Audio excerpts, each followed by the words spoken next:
এর আগেও কমিশনকে তোপ দেখেছিলেন বিজেপি রাজ্যসভার সাংসদ এবং রাজ্য সভাপতি শ্রমিক ভট্টাচার্য। গণেশ কুমার দিল্লিতে বসে থাকলে হবে না, তিনি কলকাতায় আসুন, মুর্শিদাবাদে যান, দক্ষিণ 24 পরগনায় যান, বীরভূমে যান। মানুষ কি বলছে, মানুষের কি দাবি, মানুষের কি কণ্ঠস্বর, সেটা শুনতে হবে।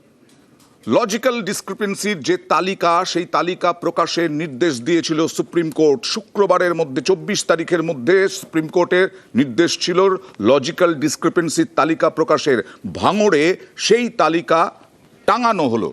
সেই তালিকা টাঙানো হলো যাদের যাদের যে সমস্ত ভোটারকে ডাকা হয়েছিল হিয়ারিংয়ে, কেন ডাকা হয়েছিল, কি তাদের তথ্যের অভাব ছিল, যুক্তিসঙ্গত অসঙ্গতি কী ছিল, যুক্তিগত অসঙ্গতি কী ছিল, সেই সব জানতেই শনিবার সব জেলাতে প্রকাশ হবে এই তালিকা। 24শে জানুয়ারির মধ্যে তালিকা প্রকাশের নির্দেশ। তালিকা প্রকাশ নিয়ে আগেই নির্দেশ দেয় সুপ্রিম কোর্ট। ভাঙড় 2 ব্লকে লজিক্যাল ডিসক্রিপেন্সির তালিকা প্রকাশ।